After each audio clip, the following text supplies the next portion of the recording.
Good morning, my Facebook friends and family, my YouTube friends and family. This is Char coming at you, owner of CS Notary. I'm coming at you with some very important information today, so please get your pens and papers ready.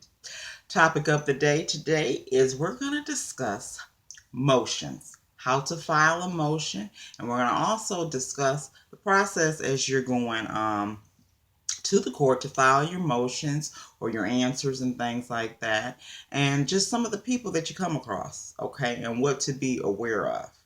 Okay, so now, first things first, get my glasses here, and I also want to say this: I am not an attorney, okay, nor do I claim to be an attorney. So I'm a notary for the state of Michigan, and I also prepare legal documentations for you. I'll go to court with you, make sure you file what needs to be filed. I'll even show up at your court date to make sure that everything goes smooth.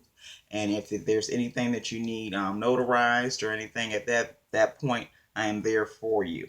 Okay, so I just wanted to get that point across. Okay, so let's get right into these motions and things like that. First things first, I want to discuss when you are filing certain things with the courts. Okay. A lot of times, some people can't afford to pay for this, pay for whatever it is that you need to file. So, and a lot of people don't know that there is a form.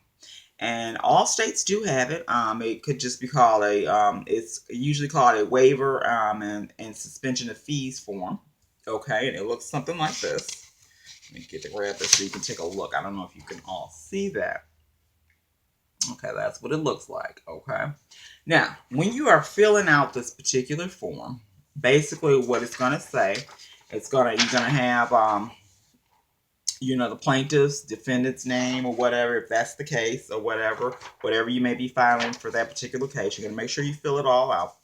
But I want you to be fully aware of this. When you are filling these out, a lot of times they will say they need to know, your if you have a vehicle and all of this. You don't. Sometimes we as people can give up a little bit too much information. You don't need to do all that. If you're receiving public assistance, you're receiving food stamps or something like that, you do qualify. And so what you're going to do is you're going to fill this form out, and where it says I receive public assistance, you're going to check that little box, okay?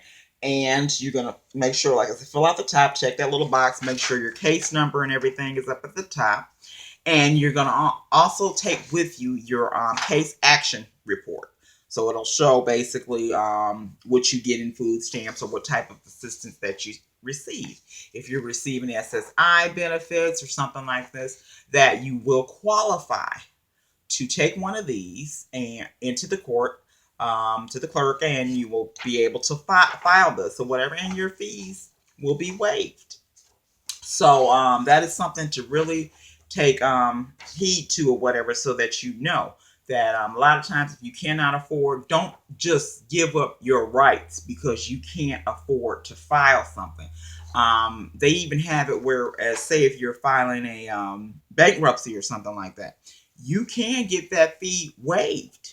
You can get that fee waived, or you can get it broken down in payments and stuff. But I don't want you to feel like, okay, hey, I don't have the money to file this, so I'm just not going to file it, and I'm just going to remain silent. And at the end of the day, like I told you before, your silence is your answer, and that's not good. You want to speak up and stand up for your rights. Okay, so this little piece of paper, it's a piece of paper, but it's very, very important if you cannot afford to pay for whatever you're filing.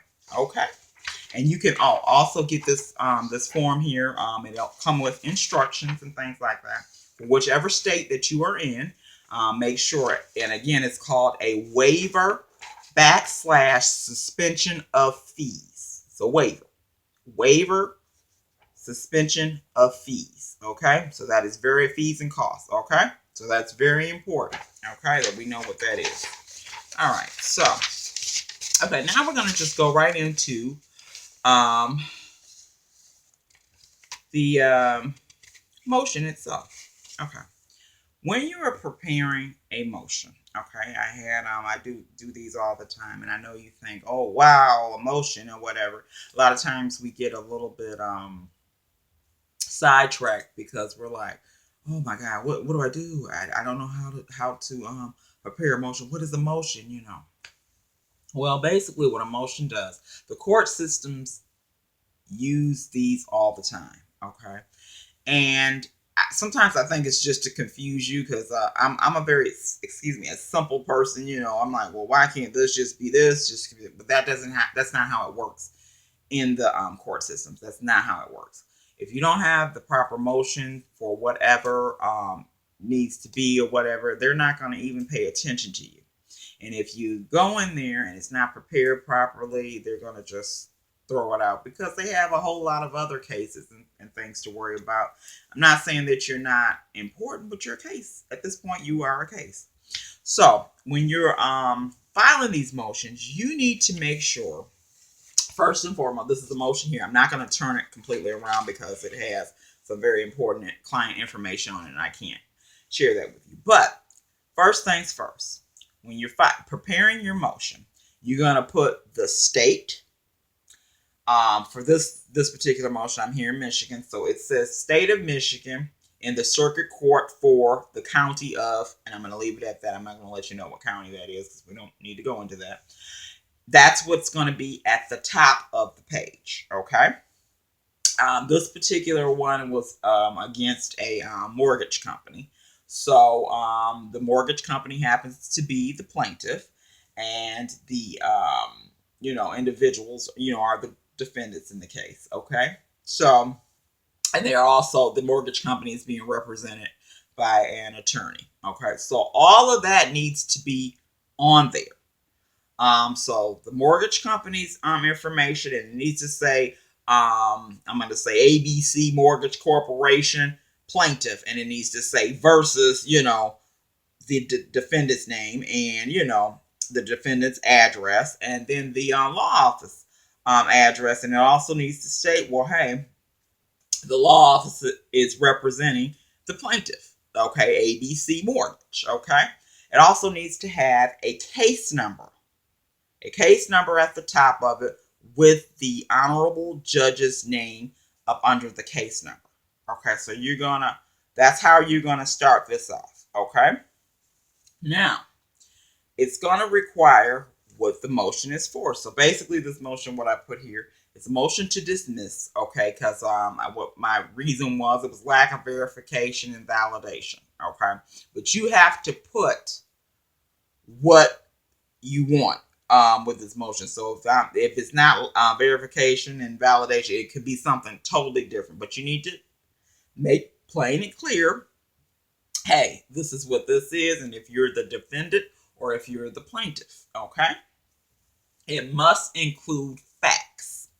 Okay, so you'll have a segment up at the top, and it'll say facts. Okay, and you'll state the facts. Okay, now this particular one, since like I said, it's for a mortgage company, what I put down for this particular client was, in the matter set before this honorable court, the plaintiff in this case has failed to validate said debt.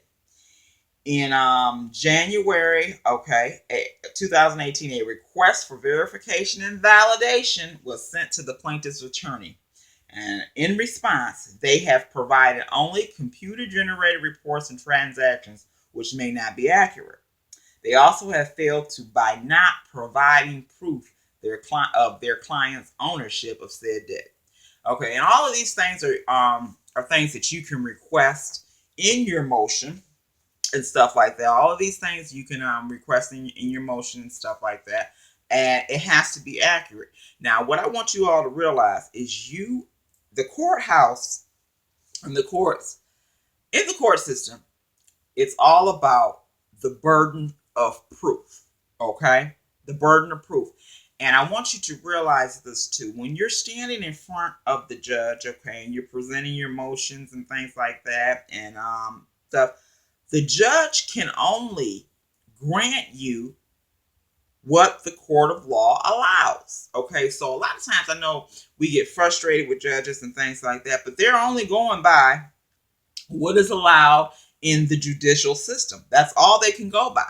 So the better prepared that you are with your motions and things like that, the more smoother everything will go. So they have certain requirements when you're filing a motion or you're getting a motion together, certain requirements. And if you don't know, I always say go and get someone that is knowledgeable about this to help you with it.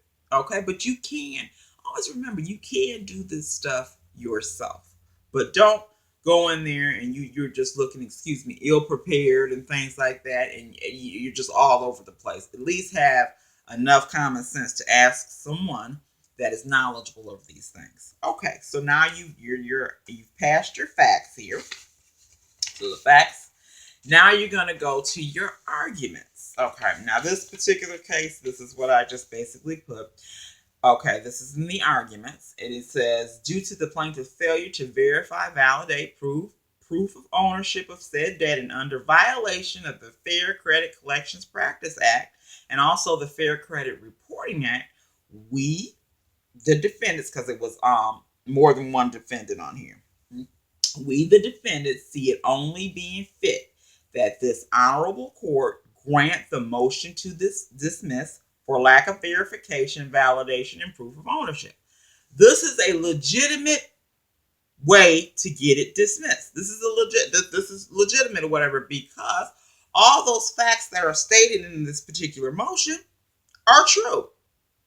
They're true, because so the court is going to come back and say, well, yeah, okay, it's true. And the reason why they're going to come back and say, hey, it's dismissed, is due to the simple fact, hey, it was not verified, and all of the stuff, it was no validation and everything. So they're going to have to come and fight a little bit harder. Now, and then you have the last thing on here, you have your conclusions.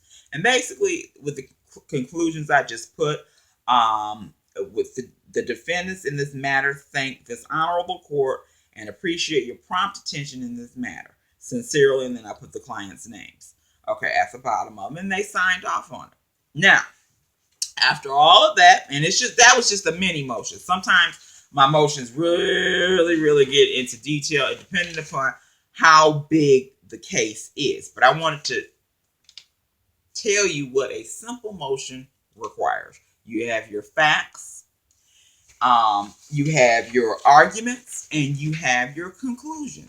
And make sure that you have your basic, your cover sheet and things like that with all the information of all the parties that are supposed to receive a copy of this motion. Then you have your last thing down here, your proof of service.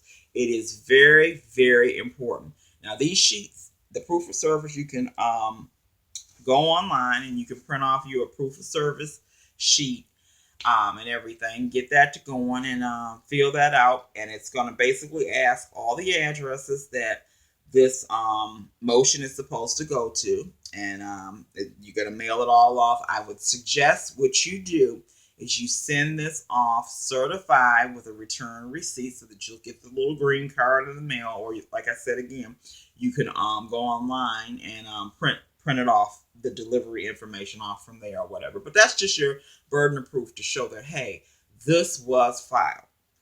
And I want to also stress this. Make sure you get this paperwork and stuff stamped, okay? It's very important that you do, so they can't say, well, hey, you didn't file something. Now, what I also have come across with the courts when you're filing your motions or your answers and things like that, some of the courts here in Michigan have this thing that's called true filing, okay?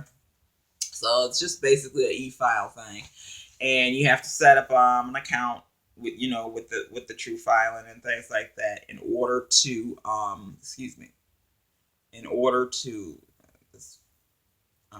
apologize for that. In order to basically this, excuse me, I don't know what happened there. This camera's acting a little weird, but I apologize. In order to file, you have to basically e-file. Okay, a lot of people don't know how to do that, But if you go to the courts, they usually have computers and things set up. These are for the courts that this is how they handle their paperwork. And you'll go and file it via e-file. So you have to sit in front of the computer, scan it in and all of that, and get it loaded up. And with this, sometimes they don't stamp. But hey, you have the e-file, and then it'll go to your email, and it'll show that, hey, look, I filed. That's your proof that you did file, because they're trying to get away from stamping stuff and all of that. But you just have to be aware of that. And if you're not, it's going to take you in a whirlwind, and you're just not going to know what you're doing. So again, ask someone that is knowledgeable in regards to this, and they'll be 9 times out of 10 be able to help you. Okay, so that's basically this is a basic, simple motion. Okay, now this motion, like I said, was in regards to a mortgage situation or whatever. Your motion may be in regards to something totally different, so do not copy this verbatim, okay, because it may not apply to you. Okay, so now we've covered waiver and suspension of fees, and we've covered a basic motion. Okay, now what I wanted to talk to you about is this. Okay, so when you are going to court, it's your court date or whatever, I want you to be prepared. Okay, and what I say by that is the preparation starts days before. Make sure you have all those documents and things together. When you get to the courthouse, know the courthouse rules. Okay, each county is different. And when I say know the courthouse rules, if they're saying no cell phones, no gum chewing, no no, firearms and all of that, please do not come to court with those items. Okay, I had a case last week where the gentleman just came with it was a registered gun, and so just all of this unnecessary stuff. Okay, you want to go and prove that, hey, you have a registered gun. You look like an idiot. Okay, bottom line is that you look like, who cares that you're registered and you have a gun? Nobody cares about that. So my thing is this: leave it at home. Leave it at home, because you cannot bring it in the courthouse. Do not go in there with mace, all kinds of just crazy stuff. And some courts, I know we had one court here in Michigan, you can't even go in there with an ink pen. So be very mindful of that. I mean, you can go online and you can look up, or you can call the courts and ask, what are you allowed to bring in there? What I suggest, just take your ID. If you have a change purse or something, I know the ladies like to have change purses. A lot of times I'll take my change purse out of my purse or whatever, and I'll just have the little change purse, and I'll stick my ID down in there, and I'll take that. And that's all I need. I don't need anything else or whatever. For the courts that allow me to take pens, fine. I have a briefcase and stuff, so I'll put it on the conveyor belt. Usually, when I'm with my clients and stuff, I'll have their information and stuff like that, and they'll scan it and everything, and I can just go ahead and go through. If you have a belt on, remember that. A lot of times they'll make you take off your belt, but I'm not saying leave your belt in the car or whatever. Just go ahead and take it off, because you need your belts to hold up your pants or skirts or whatever. So just be mindful of that, and don't go into court. If they allow you in the courthouse with a cell phone, please put that cell phone on silent. I don't know how I get so frustrated with some of my clients, because you'll go and take a cell phone into the court. The cell phone is vibrating, or the cell phone is actually ringing. It pisses the judges off pretty bad, which I don't blame them, because if I was a judge sitting up there, it would tick me off too. It really does, because it's like a disrespect. There's nothing that you have to say that important or whatever. I remember years ago when there were no cell phones or whatever. How did you communicate? You waited until you got home. You had an answering service and all of this, and that was that. Here, I'm telling my age. We're gonna stop this. So you're that's what you did. And if somebody couldn't get in contact with you, they just left a message. When you got home, you got their message, and that was that. So you can leave the cell phone, for that short period of time while you're in the courthouse. And another thing, do not chew gum. Okay, if you're getting up there and you know your case is ready and you're up there smacking and chewing gum, they will either make you spit it out, you'll get yelled at, or sometimes you'll get thrown out of court. It's just ultimate disrespect. And to my young men or whatever, pull your pants up. Okay, please take notes to this. These are very important facts or whatever. It may not be important to some, but this needs to be said. Pull your pants up. You come in there and your pants are hanging off you or whatever, you look very unprofessional. And the way you look and how you perceive yourself is very, very important in the court of law. It really is. Because if you're looking like that or whatever, I'm just gonna think that, hey, you know, he's a thug or whatever. You're not going to dress presentable. Okay, put your pair of slacks on or whatever, and then if you don't have slacks, at least pull your pants up and put a belt on. No one wants to look at your behind hanging out or whatever, and you will be judged on that. I know they say, well, you shouldn't be. Yeah, but you will. These people are looking at you or whatever, and if you do not show yourself as presentable, they're just going to think you're ignorant. That's what they're going to think. So you have to go prepared. Those are very important keys. Another thing I wanted to say to you all is I'm gonna recap some of the cases I had this past week. Yesterday I had a case that involved a PPO. Okay, a personal protection order. For those of you that didn't know what it was, it's personal protection order. That's a PPO. And basically what I'm noticing is, and it's sad, okay, a lot of times people that apply for these PPOs are applying for these PPOs and they know good and well they should not be applying for a PPO. It's just a control issue. And I'm going to get on this and touch bases, but I'm not going to stay on this for too long. The PPO situation yesterday, I have been dealing with this particular client for about 6 months. I want to say 6 to 8 months now, and he happens to be a male, and he's going through quite a few court systems because he's fighting with with child support and things like that. And so what the mother decided to do, because she had lost her last couple cases and she's been losing cases left and right, she decided to basically lie and try and get a PPO against him. So I went to court with him yesterday, and I told him, I'd already told him beforehand, I'm like, this is not gonna really go anywhere. But me saying that and trying to be comforting to my client or whatever, it's still like, oh God, he's never been in trouble for anything. He has a perfectly clean record. But it eased it, but it didn't, until he got in front of, the judge or whatever. And basically what happened is, I was there for the moral support and stuff like that. I did not stay in the courtroom, but I could, see through the glass and things like that. And he handled himself very well. So you know who I'm talking to. It's a shout out to you. I'm very, very proud of you on how you conducted yourself yesterday. You did a very fine job. And well, basically, long story short, they dismissed it. And the reason why I'm talking about this, because it was pretty sad. She was not getting what she wanted, and so any way to cause an inconvenience in his life, that is what she was willing to do.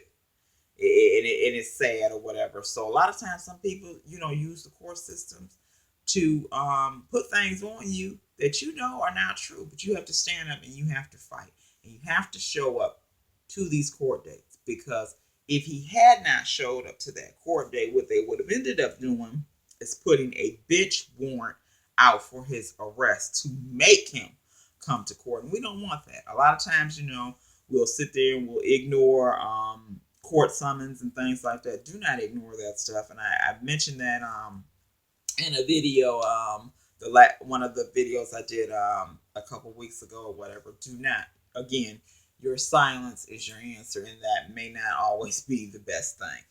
Okay.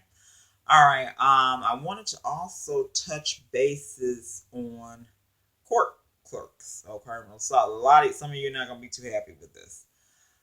When you all are going to file your papers and things like that, your answers, your motions, or whatever, or your summons and your complaints and things like that, make sure that your stuff is together. Make sure you read thoroughly. Make sure you have the right amount of copies and things like that, because a lot of time you're going to come across clerks with an attitude. Okay. Now, I get it. Hey, they deal with all types of cases all the time. They get frustrated. They're there to do a job, and you got all of this stuff going on in the courthouse. And I understand. I get it. It gets frustrating. But lot you have to. I want you all to realize a ill prepared, uneducated at what they're supposed to do clerk can mess your case up. Okay? That's why it's important for you, the person that is filing the documents, to know what you're filing, be educated about what you're filing or whatever, and then that way you can say, no, this is not what I'm trying to do. This is what I want to do or whatever. I came across a couple things last week that I was not too happy about with the client, not the clients, with the clerks at the court offices.